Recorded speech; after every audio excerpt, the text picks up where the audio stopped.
Hi there, warm welcome to you. Can you hear me, viewers?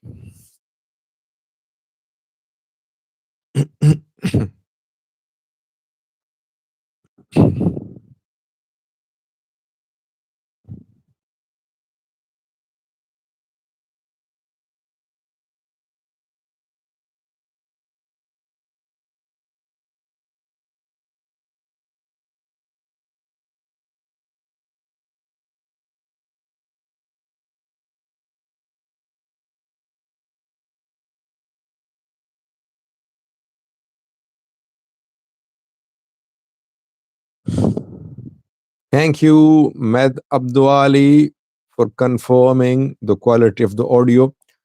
Let me welcome the participants. Then a brief update for you from the Amhara region. Our senior Fano commander is going to surrender. Government sources are claiming that top names could surrender, and just a few minutes ago, let me welcome the participants first, then I'll explain. Triple X term here. Med Abduali, Cap OG says, hey, how are you? Big fan. Good to see you, Capoj or Cap OG. Maksanita here. MMT joined. Maxi says, Assalamu alaikum. Walaikum assalam, Maxi.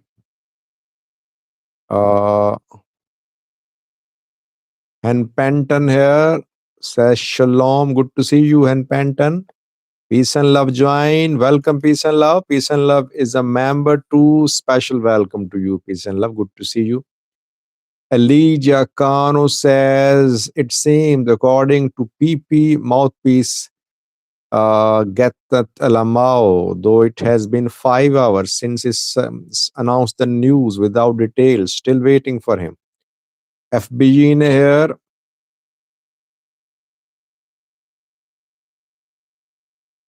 Hen Penton says, just to remind you that you're still very reliable information source. Blessings to you and your family. Thank you, and Penton, for this acknowledgement and appreciation. Peace, love, join. So we have peace and love and peace, love.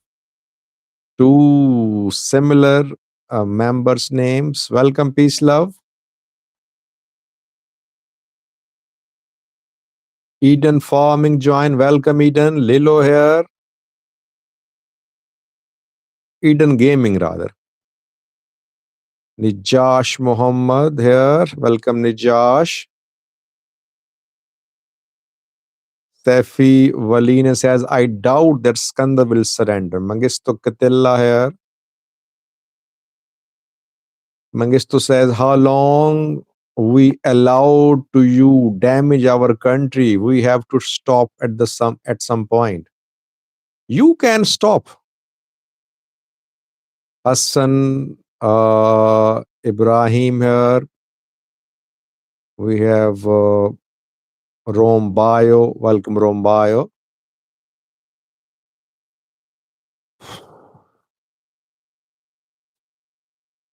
Let's start, viewers. Firstly, a quick update from Tigray, where we know that 48 hours ago, Army 31 members surrounded the Tigray president's office and Tigray interim administration's building, where they could not attend his office 2 days ago, by the way. But he has been running the affairs of the government. So it was being said that he was going to flee to Addis Ababa like Gitacho, that he could join Gitacho. No. Varade is still in Makale. He is not in Addis. There are no plans of Tadase Varade to flee to Addis Ababa. Why? Because Varade still has a strong support base in Tigray military and TPLF, especially in Tigray military. He's a military man. Tadashe is a general, lieutenant general. So he's not Gitacho. Gitacho had no backing from the military, though some people did back him, but he was not part of the military. That's why it was easy to remove him, easy to intimidate him. It's difficult to intimidate Varade. So Varade is still there in Makale. Rumors are being spread about his departure to Addis. I could not confirm the rumors. Those who are spreading the rumors, they can explain. Varade in Makale. And reportedly has been uh, holding some meetings, virtual meetings too. You don't need to attend your office to supervise.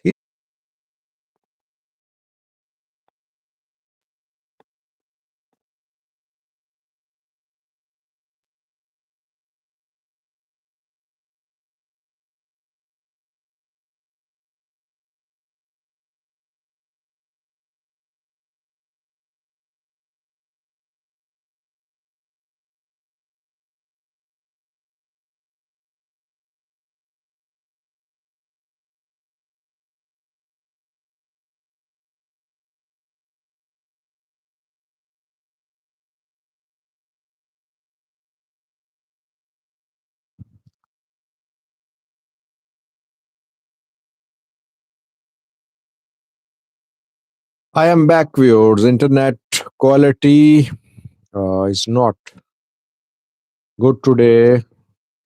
So it's getting disconnected repeatedly, but I'm back. Can you hear me?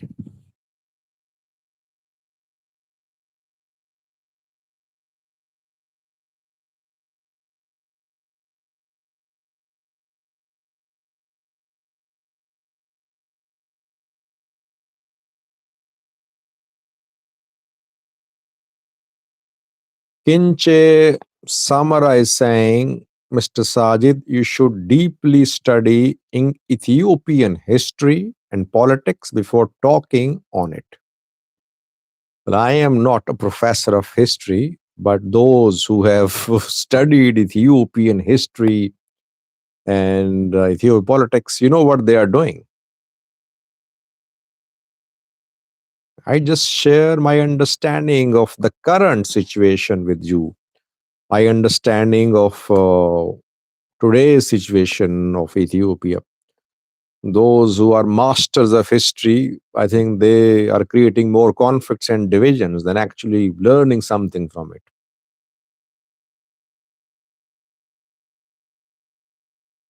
Anyway, so we were talking about Tadase Varede.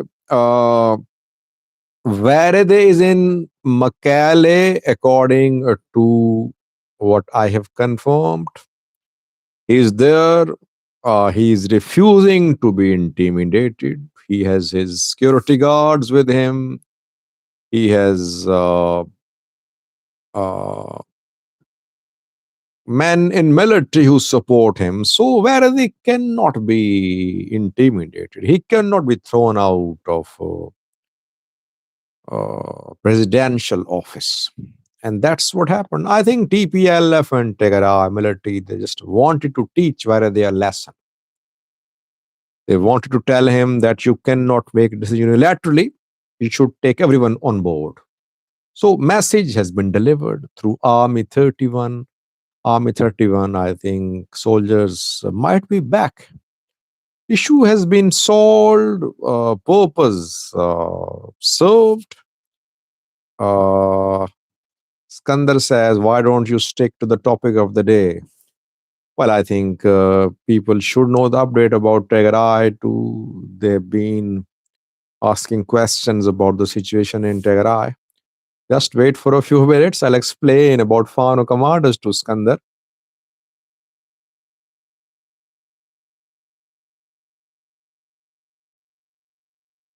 One question, let me take, then I'll talk about Fano Commanders.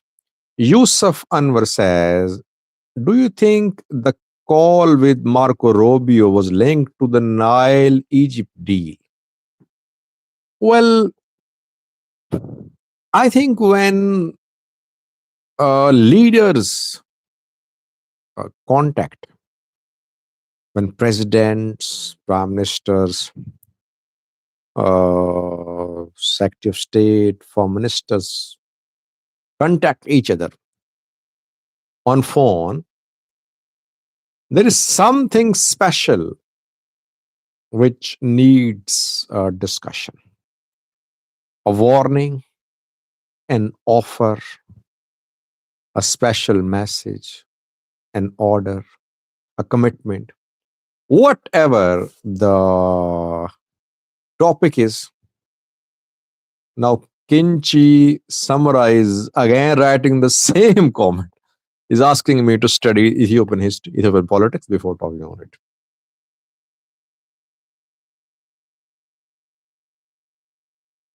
So, whenever such high profile, high level phone calls happen, there is something big. And the something big is never disclosed in statements. So after Abiy Rubio call, US State Department issued a very short statement that it was about regional peace. If you ask me, it's an analysis, by the way. It's analysis, not intelligence. What are Americans concerned about these days? These days, I mean, I'm not talking about general US foreign policy. What about the main concern for Americans these days? Well, 2 points, I think. 3 points, rather. 3 points. Firstly, Sudanese civil war. Americans want to end this war. Now, Trump has publicly announced that he's intervening to stop this war. So if he fails to stop it, it will be an embarrassment for him. And Ethiopia is a player in Sudan. Ethiopia can play a role. Ethiopia can be used to pressurize RSF, by the way. Firstly. Secondly, Egypt-Ethiopia talks could not start. I told you that Ethiopia is asking too much. Egypt maybe not happy. Americans pissed off. They are not happy maybe with the Ethiopian demands. Ethiopia wants access to Egyptian Aswan Dam operational data. Egypt not willing. Ethiopia wants to link sea access issue to talks with Egypt about GERD. So, Trump publicly announced that he would like Ethiopia and Egypt to sign an agreement in Washington, but no progress so far. These are 2 main issues, I think, about which Americans are concerned. Obviously, Marco Rubio wants to make his boss happy. His boss, Trump, wants Abiy and Al-Sisi to sign an agreement in Washington. His boss, Trump, wants Dagalo and Al-Burhan to sign a peace deal. These are 2 main issues, I think. And then the third issue is obviously fight against Al-Qaeda. So I think the call was about 1 or 2 or all 3 of these issues. That's my analysis. It's not based on intelligence.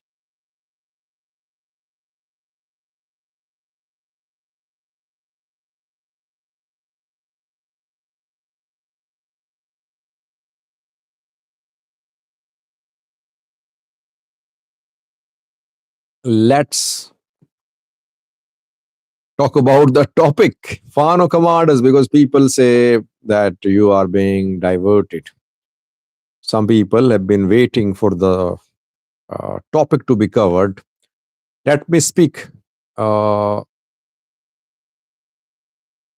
Fano Commanders. Just let me speak for a few minutes, around 10 minutes, then I'll wrap up the live chat. Are major Fano commanders going to surrender? Why is that government-backed activists are sharing some names and they are building an atmosphere as if top command is going to surrender? Firstly, you know that Masri Shah has surrendered, and Masri Shah surrendered is being shown as if it's a peace deal between AFPO and the government, as if Masri Shah has negotiated the release of imprisoned Fano fighters, etc., etc. Welcome, Mubarak. But the day Masri Shah signed the deal, I said it was a joke. Masri Shah has only a few fighters. He is not an influential Fano commander. So his deal with government is insignificant. Government is trying to cash in on Massa's surrender as if AFPO has signed a peace deal with the government. Not true. Now, which Fano commanders are going to surrender according to government sources? One of them could surrender. I have a few names I want to share with you. Which one could surrender? Before that, Ethiopian state media, ENDF, Amhara government sources these days are sharing pictures. All day, they're sharing pictures as if Fano are flocking to lay down arms. They're sharing pictures from Shoa, North Shoa, from central Gondar, from Amhara Sudan border, from other parts of Amhara region, as if hundreds of Fano fighters are surrendering. In the last 48 hours, Amhara regional government, military published several pictures showing Fano fighters have surrendered. And today, government sources claim that over 30 Fano fighters surrendered in central Gondar. And they say that entire Fano faction in central Gondar has surrendered. Then they claim that in Kwara, on Amhara Sudan border, dozens of Fano fighters surrendered. In Kola Dibba, Gondar, Fano surrendered. In North Shore, Amhara, Fano surrendered. So government media is sharing these posts as if Masr Shah's surrender is leading to a dominoes effect, and now others are following suit. Is it true? I'll explain. Then names of 5 Fano commanders are being mentioned by government-backed activists that these 5 Fano commanders are going to surrender. Which 5 Fano commanders? Abebe Mulato, Iyaso Abate, Colonel Fantahun Mohabao, Geta Asrade, Skandar Naga. Interestingly, just before I started the live chat, Amhara regional government issued a post about Skandar, but it was immediately deleted. Post is not available now, but it was published for just a few minutes, I think. That post, social media post, was a message for Skandar by Amhara government. I have saved the post, by the way. Amhara government says that Skandar Naga can barely walk. He is not in good condition health-wise. After every 100-meter walk, he has to take rest for 30 minutes. If Skandar does not surrender, he is bound to be killed. Killed by government or killed by other Fano groups. So today, Amhara government offered Skandar Naga to surrender, saying that if you don't surrender, you will be killed. You cannot survive. Very interesting, by the way. Why did the Amhara government issue a direct message about Skandar today? Out of all the names mentioned by uh, government sources, I think there could be one Fano commander who could surrender. I mentioned 5 names. Let me repeat: Abebe Mulato, Iyaso Abate, Colonel Mohabao Fantahun, Geta Asrad Iskandar Naga. Iyaso Abate could surrender. Iyaso Abate. I think he's from Gondar. He is from Gondar. Yeah, Mubarak, you are right. I'm not saying that he has decided to surrender. He could surrender. I mean, in the past, he was accused of being in contact with Prosperity Party with the ENDF. Iyaso could surrender, but I don't have confirmed information. He's going to surrender, but if he surrenders, it won't be surprising. Will Skandar surrender or not? Well, Skandar looks very weak. He looks, he's not a fighter, he was a politician, but he's mentally strong. Skandar is mentally strong. When Skandar took up arms, it was difficult back then to lead Fano, to think of armed struggle. So I don't think that he will easily give in. If the government thinks that since Skandar is not feeling well and his health is deteriorating and he will surrender, I don't agree with this assessment. He's not this type of man. I think he won't surrender. He will fight. Yes, he could be suffering. He's not in a good health condition. But I don't think he will surrender just because he's not feeling well. And by the way, you know that, welcome Aman. Aman always joins late. You know that when General Taframamu joined, he wasn't fit. He's been suffering from diabetes, other health issues, but he chose to join Fano. These people are committed to what they're doing. They believe that what they're doing is right. Right for them, right for Amhara people. That is why they won't easily give in. So, government's message to Skandar, let's see how Skandar